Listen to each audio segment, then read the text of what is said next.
Ma'am, you were amongst the first voices to flag this document on social media, and then the furor followed. We've all been watching it. What exactly in this document triggered your concern the most? Even though the company has now come out with its statement, Piyush Bansal has apologized that this is an outdated document.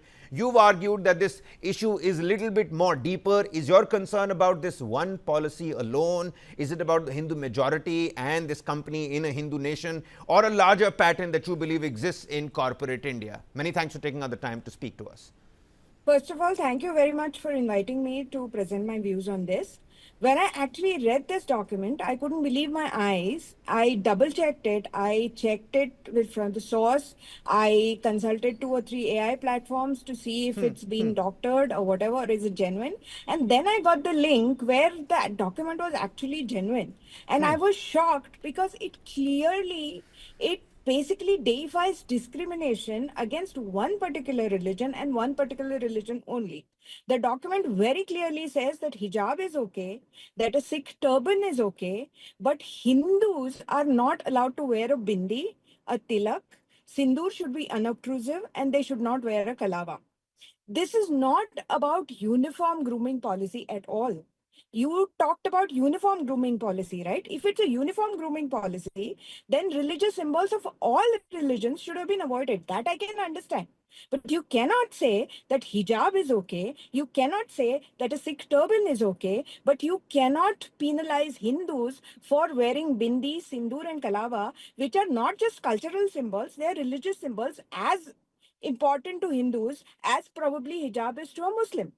Now, let me give you another case, something like this that has happened before. In Karnataka, a couple of years ago, when there was this huge controversy, there was an educational institute, and that educational institute also had given uniform guidelines, and they had said that you cannot wear hijab as a part of your school uniform.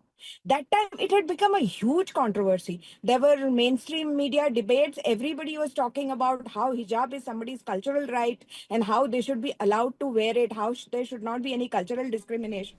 So, my question to you is, why are these double standards applied? So, in Karnataka, when a college says that you cannot wear a hijab, they said that you cannot wear any other religious identity also. At least Yeah. they were uniform about this. But here, there is a corporate company which clearly is saying that they have a discriminatory policy. They are allowing religious symbols of two religions, but they are basically saying that Hindus should not wear bindis, Hindus should not wear tilak, Hindus should not wear a kalava. It is blatant discrimination, and first of all, it is against the Article 15 of the Indian Constitution, which says that no workplace shall discriminate against any of the employees based on their religion, based on their caste, based on their language, based on any of these things.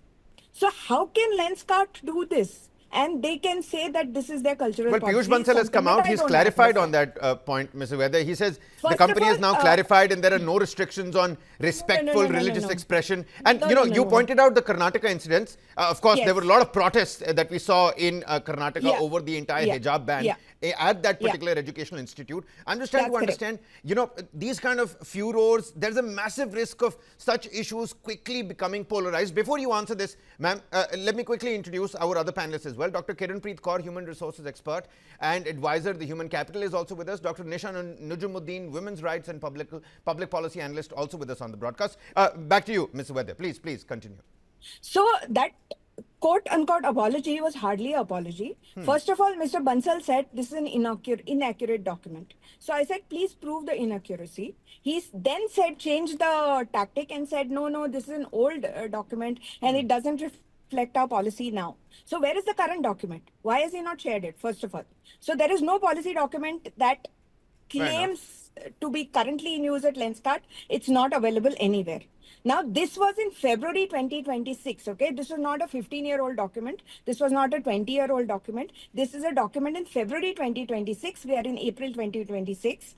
And if you're saying this is an old document and our policy does not reflect this anymore, then where is your new policy document? Secondly, even if it was an old document, why was this blatant discrimination allowed even for a day? Even if it is your internal memo, Fair enough. how was this allowed to be drafted? Who drafted it? Who was responsible for it? How was this allowed? How was this passed by HR? I can understand you saying that no religious symbols at all in our shops. That Yeah. I can understand. Either That you you can allow do it. everything or you But you regulate cannot everything. say, Yeah, you you can't have a middle cannot ground. say you cannot say that religious symbols of only one religion are not okay and that is a part of your grooming policy. No, that's not policy. That is blatant religious asymmetry.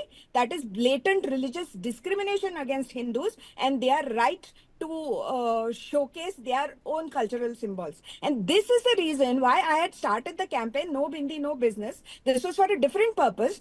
That was for advertising that was specifically targeted for Hindu religious festivals. But what Lenskart is doing, it's really ridiculous.